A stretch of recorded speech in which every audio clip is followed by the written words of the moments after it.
So hello বন্ধুরা, কেমন আছো সবাই? আশা করি সবাই ভালো আছো। তো আবারও চলে এসেছি একটি নতুন ভিডিও নিয়ে। তো আজকের টপিক হচ্ছে বৃষ্টির সময় তোমরা পাখিদের কীভাবে সুস্থ রাখবে সেই বিষয়ে একটু তোমাদের সাথে আলোচনা করব। তো যারা নতুন পাখি পুষছো তাদের অনেক হেল্প হবে, আর যারা পুরনো ব্রিডার আছো তারা তো অবশ্যই জানো। তো নতুনদের জন্য আজকে মেন ভিডিওটি। তো ভিডিওটি শেষ পর্যন্ত দেখতে থাকো, আশা করি ভালো লাগবে। তো বর্তমানে সময় কিন্তু বৃষ্টি হচ্ছে, প্রতিদিনই ধরতে গেলে বৃষ্টি হচ্ছে, আবার রোদ্দুর উঠছে, এরকমভাবে ওয়েদারটা চলছে। তো এই সময় কিন্তু পাখির বিভিন্ন রকমের প্রবলেম হতে পারে। তো সেই প্রবলেমগুলো হলে কি প্রতিকার করবে সেটাই তোমাদের মাঝে আজকে তুলে ধরবো। তো বন্ধুরা, এখন কিন্তু বৃষ্টির এই সিজনে পাখি কিন্তু গা ফুলিয়ে বসে থাকবে।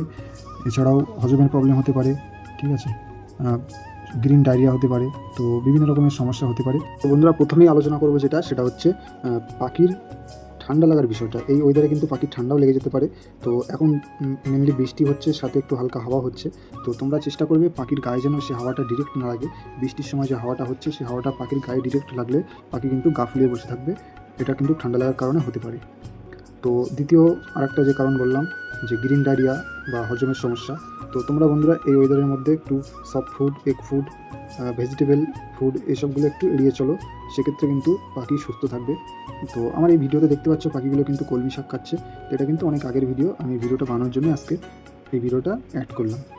তো বন্ধুরা, এই ধরনের শাক সবজি বা সফট ফুড, এগ ফুড এগুলো কিন্তু তোমরা একটু অ্যাভয়েড করে চলো, একটু কম দেওয়ার চেষ্টা করো। হ্যাঁ, তোমরা এই মুহূর্তে দিতে পারো সেটা হচ্ছে তুলসী পাতা, তুলসী গাছের পাতা তোমরা এই মুহূর্তে দিতে পারো। সেক্ষেত্রে পাখি অনেক অ্যাক্টিভ থাকবে। তো তৃতীয়ত যেটা বলবো বন্ধুরা, তোমরা কিন্তু এখন সিড মিক্সের ভিতরে একটু চেঞ্জেস আনতে পারো। এখন তোমরা নর্মাল সিডের সাথে সানফ্লাওয়ার সিড, ব্ল্যাক সিড, এছাড়াও মিলেট, ক্যানারি এগুলো কিন্তু অ্যাড করতে পারো। এগুলো খেলে কিন্তু পাখি অনেকটা অ্যাক্টিভ থাকবে এবং এদের শরীরটা একটু গরম থাকবে।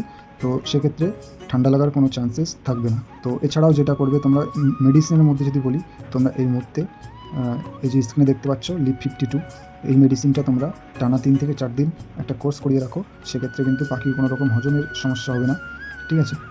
আর একটা পয়েন্ট আমি একটু নোট আউট করে দিই তোমাদের। তো সেটা হচ্ছে, তোমরা কিন্তু এই বর্ষার সিজনে পাখির ঘর, খাঁচা A to Z সবসময় ক্লিন রাখার চেষ্টা করবে। যত ক্লিন রাখবে বর্ষার সিজনে, তত কিন্তু পাখি সুস্থ থাকবে। এটা তোমাদের লাস্টে নোট আউট করে দিলাম। তোমরা কিন্তু এটা মাস্ট বি, এটা অবশ্যই চেষ্টা করবে পাখির খাঁচা পরিষ্কার রাখার। তো এই সবগুলো তোমরা মেনটেন্স করলে আশা করি পাখির কোনো রকম অসুবিধা হবে না।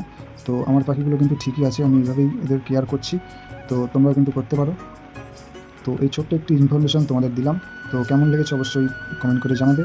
আর পরবর্তী ভিডিওগুলো দেখতে হলে অবশ্যই চ্যানেলটি সাবস্ক্রাইব করে রাখবে। তো দেখা হচ্ছে নেক্সট ভিডিওতে।